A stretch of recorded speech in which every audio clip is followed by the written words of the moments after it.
વિશ્વના રાજકારણમાં હાલ જે તણાવ વધી રહ્યો છે તે હવે ફક્ત ઈરાન, અમેરિકા અને ઇઝરાયલ સુધી સીમિત નથી રહ્યો, પરંતુ તેની અસર હવે સમગ્ર વિશ્વ પર જોવા મળી રહી છે.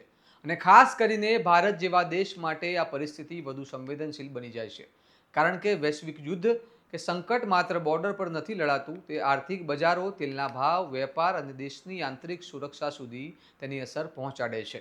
એક તરફ આંતરરાષ્ટ્રીય સ્તરે અનિશ્ચિતતા વધી રહી છે, અને બીજી તરફ દેશની અંદર પણ પક્ષ અને વિપક્ષ વચ્ચે આ મુદ્દે રાજકીય ટકરાવ શરૂ થઈ ગયો છે.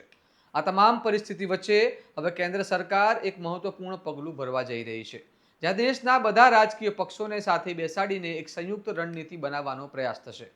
તો શું આ બેઠક ભારત માટે દિશા નક્કી કરશે? આવો વિગતે વાત કરીએ આ અહેવાલમાં. નમસ્કાર, હું છું ચિરાગ વર્ષાબેન. આપ જોઈ રહ્યા છો સ્વમાન. વડાપ્રધાન નરેન્દ્ર મોદી દ્વારા હાલની ગંભીર પરિસ્થિતિને ધ્યાનમાં રાખીને સર્વદલીય બેઠક બોલાવવામાં આવી છે.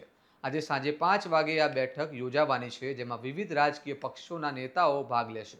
આ બેઠકનો મુખ્ય ઉદ્દેશ એ છે કે ઈરાન, ઇઝરાયલ અને અમેરિકા વચ્ચે વધી રહેલા તણાવના કારણે ઊભી થયેલી વૈશ્વિક પરિસ્થિતિમાં ભારતે શું અભિગમ અપનાવવો જોઈએ. હાલ આંતરરાષ્ટ્રીય સ્તરે પરિસ્થિતિ ઝડપથી બદલાઈ રહી છે. મધ્ય પૂર્વમાં વધતા તણાવના કારણે તેલના ભાવમાં અસ્થિરતા, વૈશ્વિક વેપારમાં અનિશ્ચિતતા અને સુરક્ષા મુદ્દાઓ વધુ ગંભીર બની રહ્યા છે.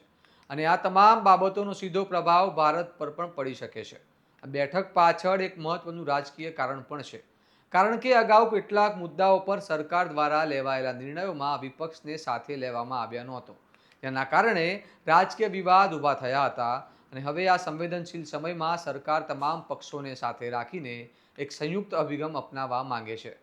સર્વદલીય બેઠકમાં ખાસ કરીને કેટલાક મહત્વના મુદ્દાઓ પર ચર્ચા થવાની શક્યતાઓ છે, જેમ કે વિદેશમાં રહેલા ભારતીયોની સુરક્ષા, ભારતની ઉર્જા જરૂરિયાત અને તેલ સપ્લાય, આર્થિક અસરને પહોંચી વળવા માટેના પગલાં, તેમજ આંતરરાષ્ટ્રીય સ્તરે ભારતની કૂટનીતિક ભૂમિકા શું હોવી જોઈએ.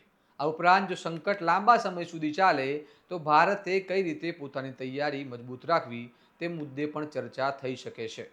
આ સમગ્ર ઘટનાએ ફરી એકવાર સ્પષ્ટ કર્યું છે કે વિશ્વના કોઈ પણ ખૂણે થતા સંઘર્ષની અસર આખા વિશ્વ પર પડે છે, અને ભારત પર તેનો અપવાદ નથી. હવે જોવાનું રહ્યું કે આ સર્વદલીય બેઠકમાં શું મહત્વપૂર્ણ નિર્ણયો લેવાય છે, અને શું ભારત આ વધતા વૈશ્વિક તણાવ વચ્ચે એક સંતુલિત અને મજબૂત રણનીતિ સાથે આગળ વધી શકે છે કે નહીં. તમારું શું માનવું છે અમને કમેન્ટ કરીને જણાવો. અને આવા વિશ્લેષણાત્મક સમાચાર માટે સ્વમાનની ચેનલને લાઇક, શેર અને સબસ્ક્રાઇબ કરવાનું ભૂલતા નહીં. નમસ્કાર.